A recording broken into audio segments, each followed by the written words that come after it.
우리 인사하겠습니다. 여러분 어떻습니까? 아멘. 저는 매주 월요일에는 만나교회 김병산 목사님의 설교를 듣고, 그리고 화요일에는 분당우리교회 이창수 목사님의 설교를 듣습니다. 이 두 분의 설교를 여러분에게 추천합니다. 유튜브에 많은 영상들이 있는데 다른 분들의 설교보다는 이 두 분의 설교를 들으시면 여러분들에게 많은 유익이 있을 것입니다. 오늘 설교는 제가 이창수 목사님의 설교에서 인사이트를 얻었습니다. 하지만 내용은 목사님의 설교와는 완전히 다르다는 것을 먼저 말씀드립니다. 여러분, 오늘 설교의 핵심 키워드는 이벤트 그리고 무브먼트입니다. 그렇기에 본격적으로 설교하기에 앞서 오늘 설교에서 말하고자 하는 이벤트와 그리고 무브먼트의 의미를 먼저 살펴보겠습니다. 먼저 이벤트의 사전적 의미 중 하나는 행사입니다. 그리고 행사의 사전적 의미는 많은 사람이 특정한 목적이나 계획을 가지고 정해진 절차에 따라 조직적으로 진행하는 일입니다. 그래서 여러분, 오늘 설교에서 말하는 이벤트는 행사로 이해하시면 되겠습니다.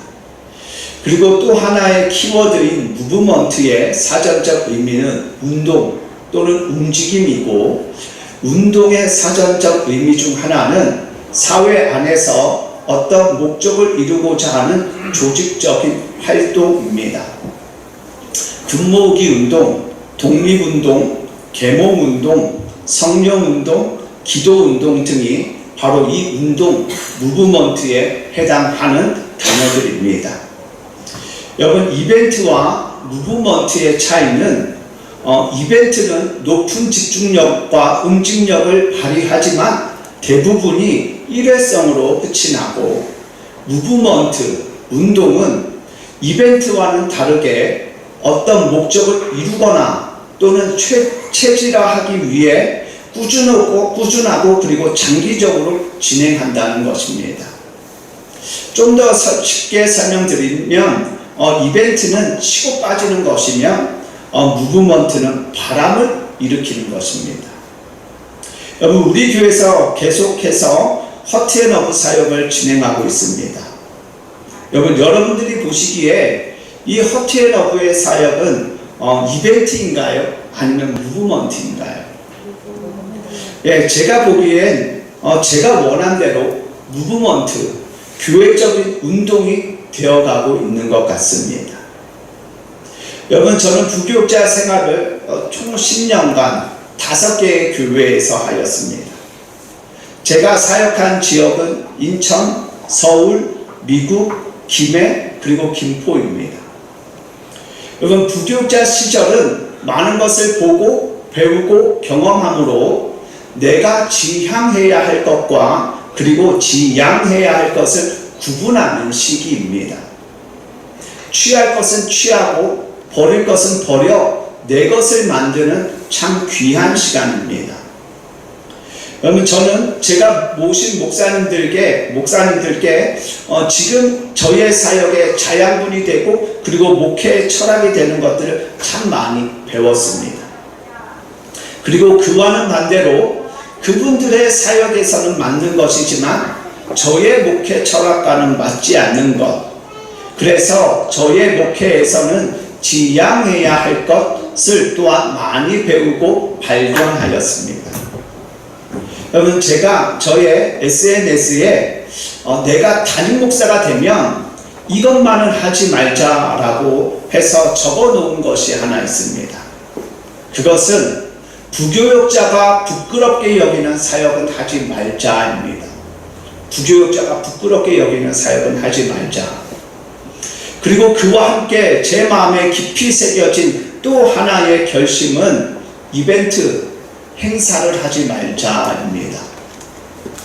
여러분, 제가 섬겼던 어느 교회는 조금 과장해서 표현하면 1년 365일을 이벤트, 행사를 하는 교회였습니다.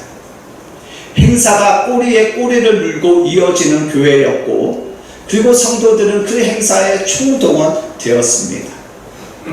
그리고 행사에 성과를 내야 하기에 어떤 때는 서로가 치열하게 경쟁도 하고 그 과정에서 누군가는 상처를 입기도 하였습니다.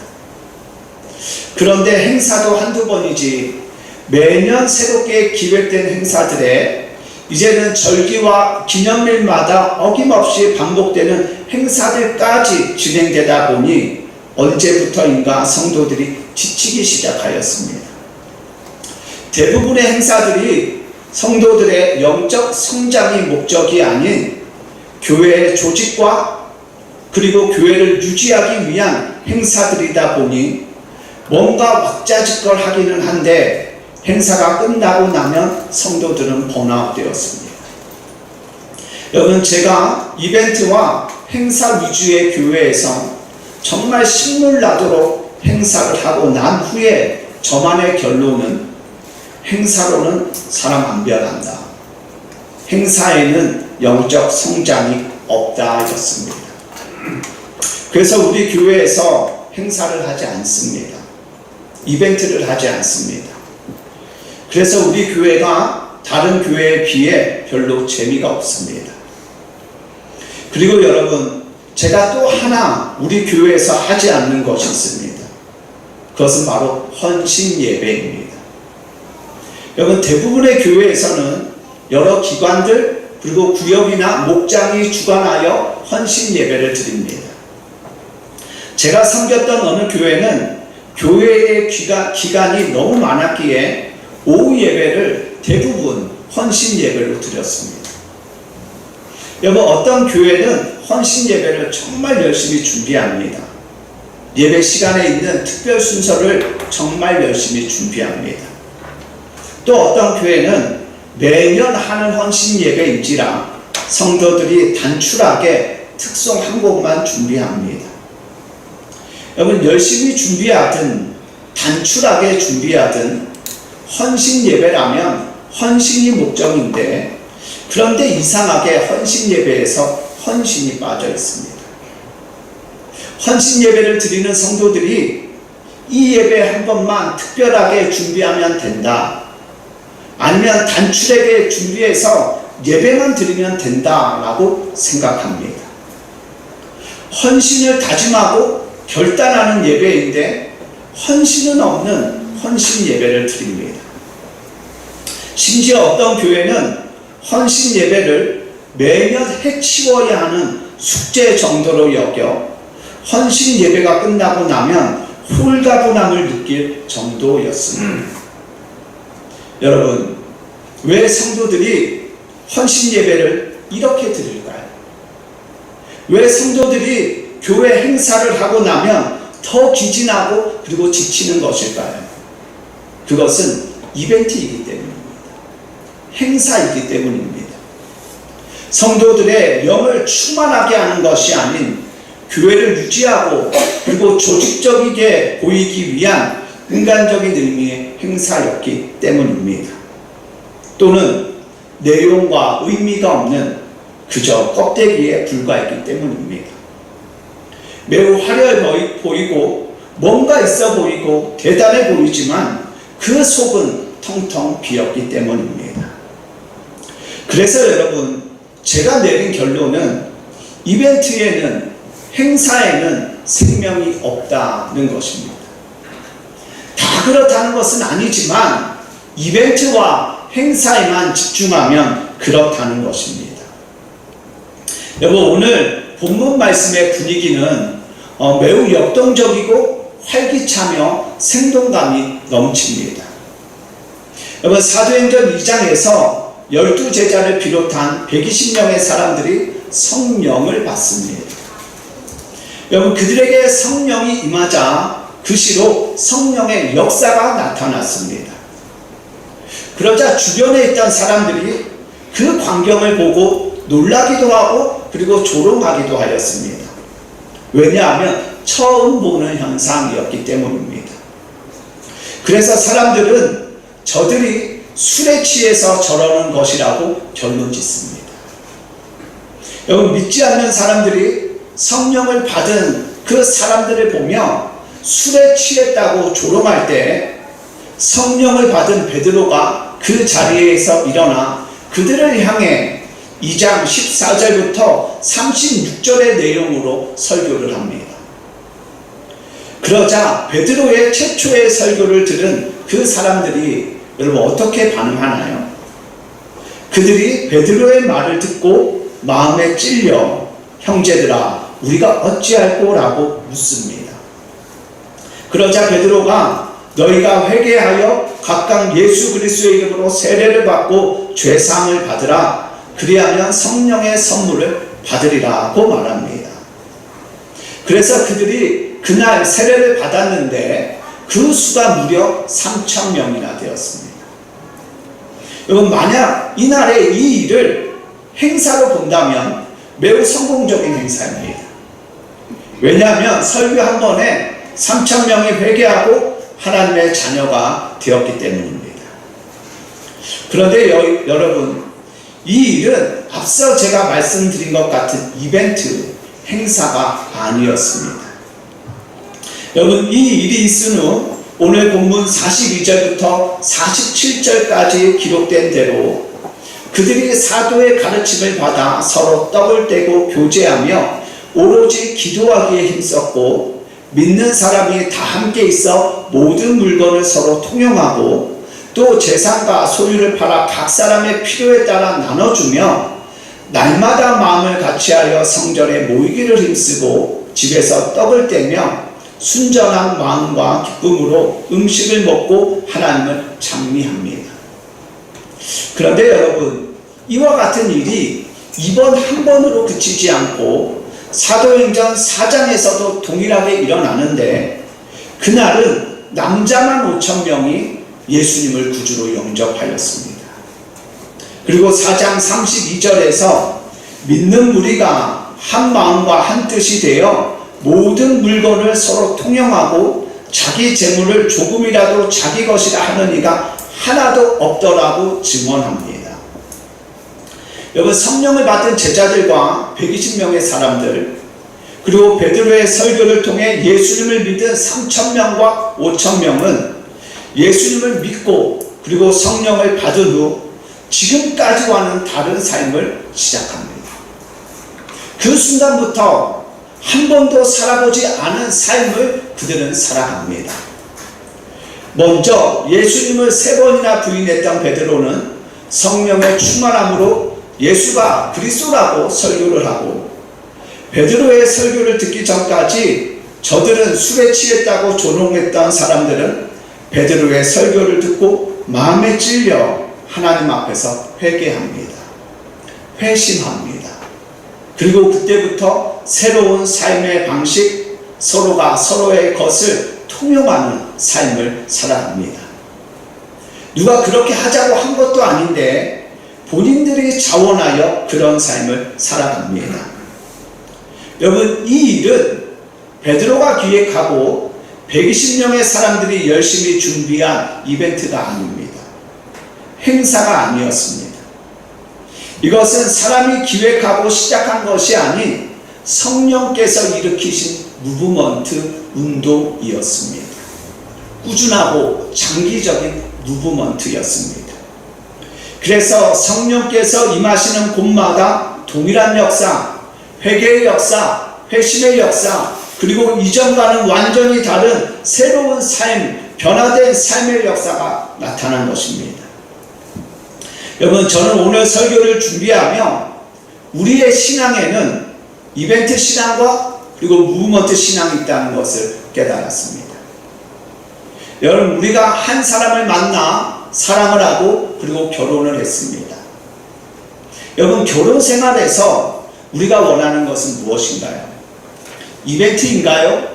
아니면 변함없는 사랑인가요? 여러분 이벤트 참 좋지요.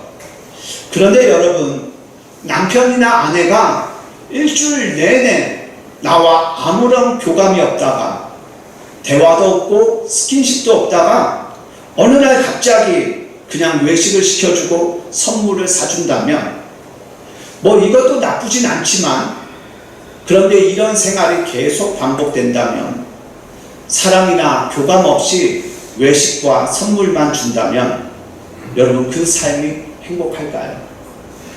그것이 진정 우리가 원했던 사랑이고 그리고 사랑하는 사람과의 관계인가요? 여러분, 우리가 원하는 것은 이벤트도 좋지만 이벤트보다는 무브먼트, 변함없이 사랑하고 교감하는 것을 원합니다. 이벤트는 없어도 함께 걸을 때 손을 잡고 팔짱을 끼고 식탁에서 눈을 맞추며 밥을 먹고 대화를 나누는 그런 사랑을 우리는 원합니다. 그리고 우리는 그런 사랑과 결혼 생활을 꿈꾼 것입니다.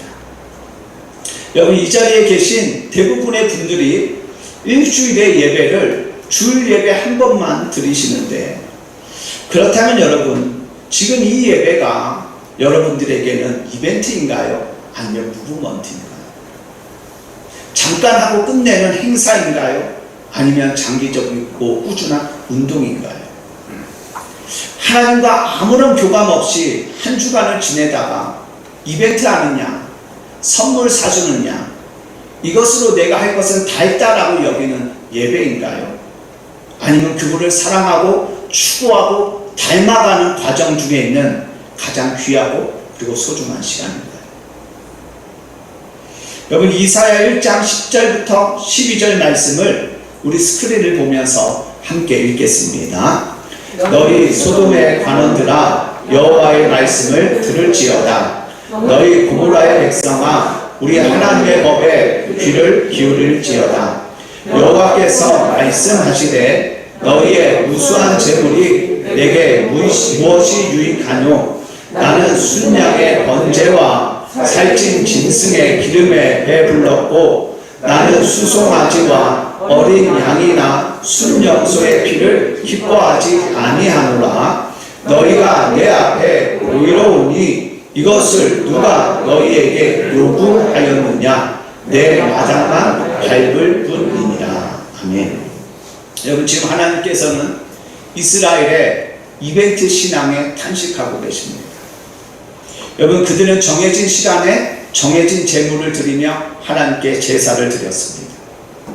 그런데 하나님께서는 그들이 드린 그 제사를 기뻐하지 않으신다고 말씀합니다. 왜냐하면 이들의 신앙은 하나님과는 전혀 교감이 없는 형식적이고 종교적인 이벤트 신앙이었기 때문입니다. 하나님을 사랑한다거나 추구한다거나 닮아가려는 열심은 없는, 말 그대로 영혼 없이 정해진 것을 정해진 시간에 드리는 이벤트에 불과하였기 때문입니다. 누린 성도 여러분, 지금 이 자리 그리고 지금 이 시간이 저와 여러분에게는 어떤 의미입니까? 이 시간이 우리에게 이벤트입니까? 아니면 무브먼트입니까? 하나님께 할 것 했다 라고 붙이는 행사입니까? 아니면 그 주님을 따라가고 그 주님을 영화롭게 하기 위한 꾸준하고 간절한 운동입니까? 여러분, 오늘 본문에 기록된 회개와 회심, 변화된 삶의 역사는 성령이 주도하시는 무브먼트의 결과요 그리고 열매였습니다. 여러분, 베드로와 120명의 사람들은 이벤트나 행사를 한 것이 아니라 성령이 일으키신 바람, 그 무브먼트에 동참하였습니다. 그 결과 그들은 그 순간부터 뉴 노멀, 새로운 기준과 표준을 가지고 살아갑니다. 그들에게 성령이 임하시자 지금까지 그들이 추구하고 붙들었던 이 땅의 정신, 이 땅의 가치관, 이 땅의 삶의 방식은 그 순간부터 그들에게 올드 노멀이 되었습니다. 그리고 이제는 성령이 주도하시는 뉴 노멀의 삶, 성령이 임하셔야 비로소 시작되는 하나님 나라의 삶을 이 땅에서 살아갑니다. 여러분, 지금의 그리스도인들이 왜 이전의 세대보다 덜 거룩할까요? 덜 정결하고 왜 덜 성결할까요? 그것은 성령 충만하지 않기 때문입니다. 여러분, 우리나라의 기독교 역사를 살펴보면 한 사건의 증인이 예수 믿는 사람이었는데 그 사건의 재판관이 증인이 예수 믿는 사람이라는 이유로, 예수 믿는 사람들은 정직하고 거짓말을 하지 않는다는 이유로 증인의 손을 들어준 사건이 있었습니다. 여러분, 그 당시 그리스도인들은 동시대의 사람들에게 그런 사람으로 인식되었습니다. 여러분, 지금은 그들은 지금 우리보다 훨씬 못 배우고 훨씬 못 가진 사람들이었는데 그들은 세상 사람들도 인정할 수밖에 없는 삶을 살았습니다. 그런데 지금은 모든 것이 화려해지고 교회 프로그램도 화려해지고 우리는 많이 배우고 그리고 많이 가졌는데 이상하게 그리스도인의 거룩과 정직은 그들과 현격한 차이를 보입니다. 그 이유가 무엇일까 곰곰이 생각해 보니 이유는 성령 충만하지 않기 때문이라는 것을 깨달았습니다. 여러분, 거룩하신 성령 하나님은 말 그대로 거룩하신 분입니다. 그런데 그리스도인들이 성령 충만하지 않으니 거룩하지 못한 것입니다. 여러분, 성령 충만하면 늘 그 성령 안에서 거룩을 추구하고요, 그리고 회개하고요, 끊임없이 변화된 삶을 살아가는데 성령 충만하지 않으니 이전보다 교회 생활은 화려해졌는데 거룩의 능력은 없는, 사도 바울이 탄식하며 말했던 거룩의 모양은 있으나 그 능력은 부인하는 능력이 없는 사람이 된 것입니다. 여러분, 성령 충만한 사람은 성령의 깊이와 높이와 넓이에 제한이 없듯 늘 성령으로 말미암아 끊임없이 변화된 삶을 살아갑니다. 내 의지가 아니라 성령의 도우심과 그리고 주도하심으로 말미암아 늘 변화되어집니다. 그리스도의 장성한 분량까지 자라갑니다. 그런데 성령 충만하지 않은 사람들은 점점 그 영이 메말라가고 그리고 피폐해집니다. 모양은 있는데 능력이 나타나지 않습니다. 그래서 계속해서 세상의 것에 기웃거리고 세상의 기준과 표준을 따라 살아갑니다. 변화는 없고 변질만 있는 것입니다. 왜냐하면 하나님을 섬긴다는 것이 성령이 주도하시는 무브먼트가 아닌 언제부턴가 모양과 그리고 형식만 남은 이벤트가 되었기 때문입니다. 여러분, 오늘 이 시간 여러분 자신을 정직하게 들여다보시기 바랍니다. 여러분, 저와 여러분은 어제보다 오늘이 그 성령 안에서 더 달라지고 더 깊어지고 그리고 더 변화되어지고 있습니까? 그 변화가 계속 진행 중입니까? 이전보다 더 하나님을 추구하고 닮아가려고 노력하는, 그래서 세상의 것을 향하지 않고 우리의 마음과 중심이 오직 그 하나님을 향하고 있습니까? 계속해서 성령께서 주도하시는 그 회개와 승리와 변화의 무브먼트가 저와 여러분 안에서 일어나고 있습니다. 그분이 우리의 삶을 주도하고 계십니다. 여러분, 만약 이런 역사가 우리 안에서 일어나지 않고 있다면, 또는 멈춰버렸다면 저와 여러분의 신앙은 무브먼트 신앙이 아닌 생명도 변화도 그리고 승리도 없는 이벤트 신앙입니다. 일주일에 단 한 시간 반짝이고 끝나는 이벤트 신앙입니다. 사랑하는 여러분, 우리는 겉모습만 화려한 이벤트 신앙이 되어서는 안 됩니다. 뭔가 세련돼 보이지만 생명은 없는, 변화는 없는 껍데기가 되어서는 안 됩니다. 투박해 보여도요, 조금은 촌스러워 보여도요, 생명이 있고 승리가 있고 그리고 변화가 넘치는 무브먼트 신앙이 되어야 합니다. 아멘. 그러려면 철저하게 우리는 성령 안에 거해야 합니다. 아멘. 우리의 삶을 거룩하신 성령께서 주도해 주시도록 성령이 일으키시는 그 바람에 우리를 맡겨야 합니다. 아멘. 그럴 때 우리는 이전과는 다른 삶, 이전에는 살아보지 못한 삶을 새로운 피조물로서의 삶, 진정한 뉴 노멀을 살아가게 됩니다. 여러분, 성령의 무브먼트에는 생명이 있습니다. 끝없는 변화와 소망과 그리고 승리가 있습니다.